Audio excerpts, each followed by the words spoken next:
Hello, this is Ujjwal and welcome to another video tutorial on the Mudra channel. Today I'm bringing you some fresh inspiration and also making an attempt to help you get started on stamping.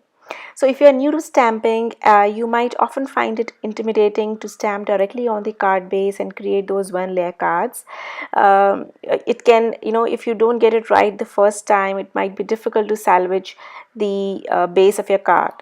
So fuzzy cutting is a technique that can rescue you in such a situation. You can simply stamp your images on a separate piece of paper and then fuzzy cut them and figure out the placement on your final card at a later stage.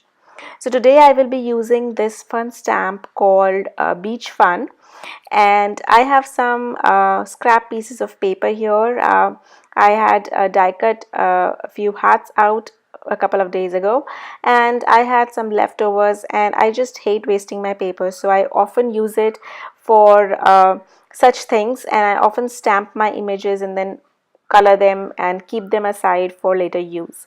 So I'm stamping a bunch of images using the archival black ink, which is a waterproof ink, as I will be using my Faber-Castell watercolor pencils to color them.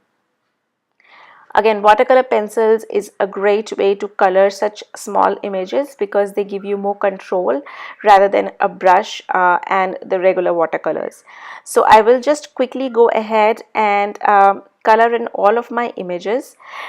This particular stamp set, the images they have a bit of a texture, a bit of a pattern already filled in, so that makes it easier to kind of color it, and you don't have to, the images are not stark white completely, so you can just color it in and go from there.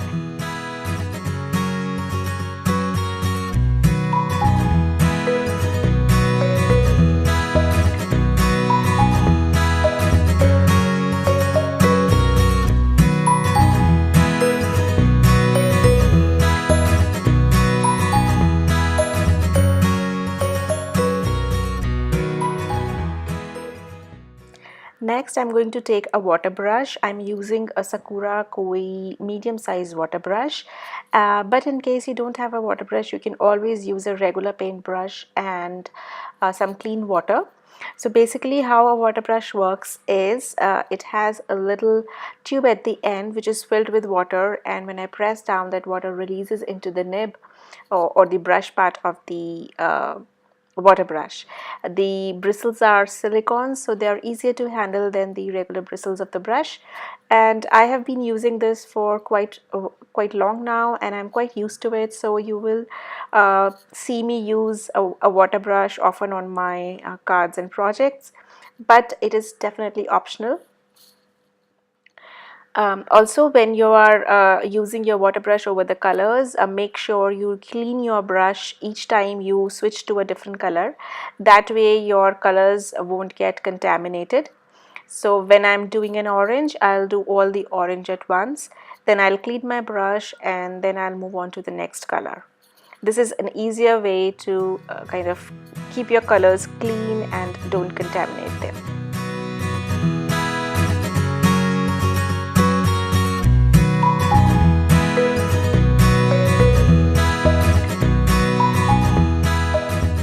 So now I have all of my images all watercolored, and it's time to do our fuzzy cutting. So I'm using a Tim Holtz scissor, but you can use any sharp regular scissor that you can get locally. And when I'm doing fuzzy cutting, I like to move my paper around the scissor and not move the scissor. This way you get a cleaner cut and it goes faster. So just keep your scissors steady and move your paper around while you are fuzzy cutting. That's one of the tips that I've followed for quite a while, and it is really a good tip. Another important tip is, once you have all your things fuzzy cut, you always get this unclean white edge on the cutouts. You can use a Sharpie or any black marker and just go around the edges. This will clean those cuts, and it will give you a more cleaner, more neat effect onto your cutouts. So now I have arranged I was just playing around with the cutouts, and I've arranged them the way I like them on the cardstock. And I wanted to work do a little bit work on the background. So what I'm doing is I'm using an acrylic block, and I wanted to have a little sky and then a little bit of sand onto the background. So I'm using Salty Ocean Distress ink for the top part of the acrylic block and brushed corduroy for the lower part, and then I'm going to go ahead and take a little mist bottle, so it just has some water, and I'm going to mist the acrylic block that has the distress ink very lightly, just a couple of times. I don't want it to be very diluted, I just want it to be flowing. And then I'm going to take that block and stamp with it onto my card panel, and you can see as soon as I press it down on the paper, the ink just flows, and it's just like watercolors. So you can see that I have a very lovely effect of a sand and sky. And in case you get some extra ink that you don't want on your sheet, you can always take it off with a paper towel. This is again a very easy and quick way to create a background, and it gives you that lovely watercolor effect, which just complements the whole card. So I'm just drying it using my heat gun, and the paper will warp a little bit when you heat it. So what I like to do is I like to kind of heat it from both the sides, and that way the paper, it balances out and the paper doesn't warp just as much. So it's time now to assemble the card, and I'm just adding some foam adhesive to some of the elements and just sticking it all together onto the card and assembling it.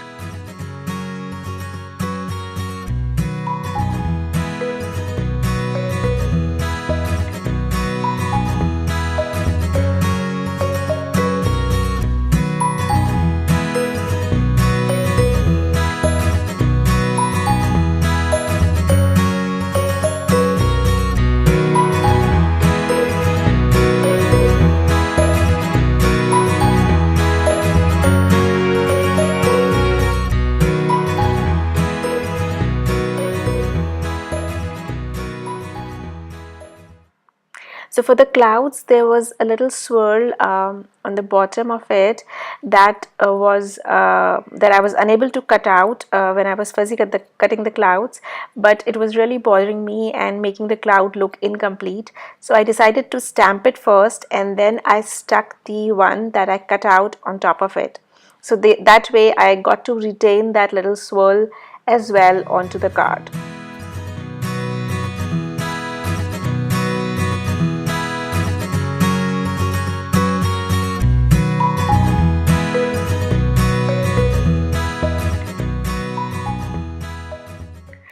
And then I decided to handwrite thanks onto the card. I think it's a really nice way to add the sentiment that you want and you don't have in a particular stamp set, and it also adds that little personalized touch to it.